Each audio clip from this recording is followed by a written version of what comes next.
Ahojte, vítame všetkých priaznivcov OKR Moto, no a hlavne štvorkoliek GOES, CF Moto, tu Riči a Barney. Ahojte.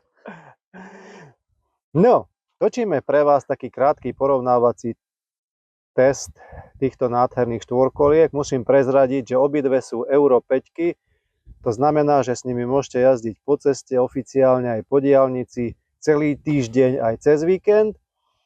No a postrehol som, alebo zistil som, alebo mám taký pocit, že ľudia sa trošku boja tej novej značky GOES. A neviem prečo. Je to v podstate CF Moto 1000, ktorá zdedila nejaké tie najdôležitejšie veci z klasickej 1000 CF Moto. Dá sa povedať, že máme s Barneym teraz skoro rovnaké stroje. Máme rovnaký rám, máme rovnaký motor, máme trošku iný dizajn, máme trošku máličko iné gumy. Samozrejme, toto je premium verzia, má pár takých drobností.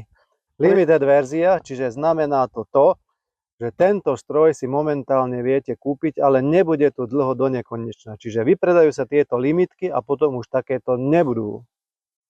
Tak. Berte teda, bežte do OKR Moto, kým ešte takéto limitky sú a kým sa dajú objednať.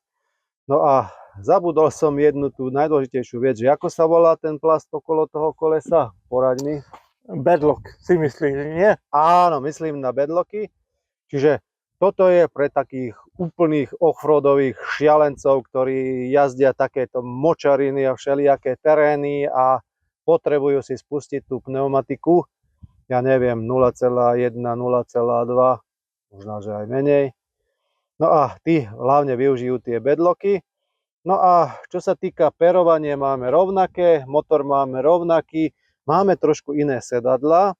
Zistili sme, že napríklad GOES má vzadu trošku kratšie to sedadlo toho spolujazdca. Máme chrániče rúk, ovládanie máme podobné. Máme tu zaujímavý svetelný podpis, ten by som vám ukázal, keby sa dalo, môžem naštartovať. Chceli by sme vám predstaviť svetelný podpis stroja GOES Terox 1000.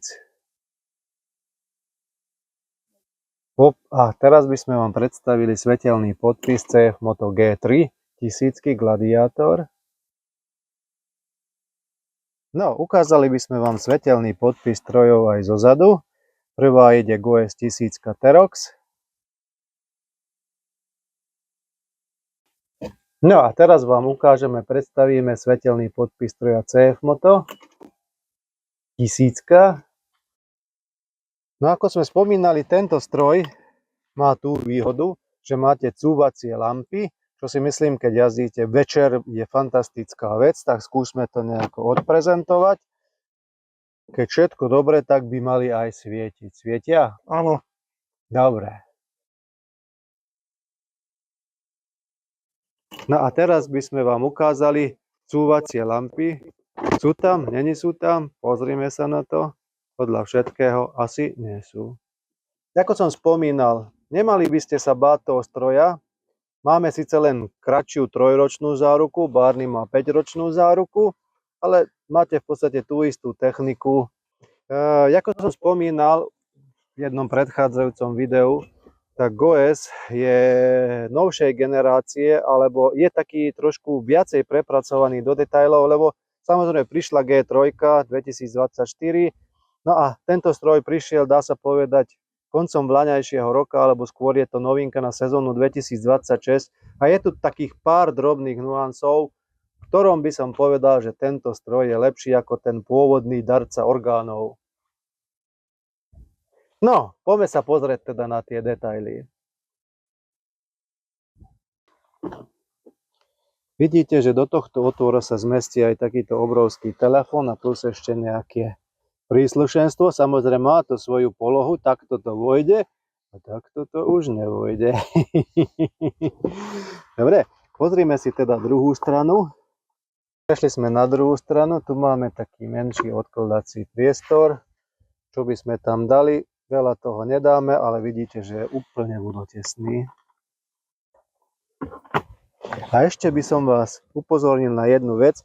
Vidíte, že to radenie je úplne krásne zakryté, nepadá nám tam blato, nič nám tam nepadá.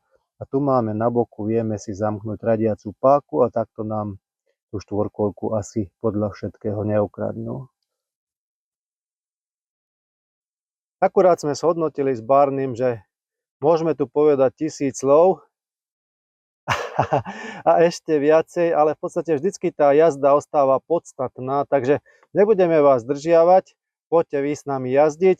Dá sa povedať, že sú to skoro identické stroje a ja si myslím, že tá jazda alebo jazdné vlastnosti sú skoro úplne podobné. Je len otázka, či sa vám páči tento modernejší kockatý dizajn alebo tá klasika z roku 2024, ktorú prezentuje CF Moto Gladiator 1000.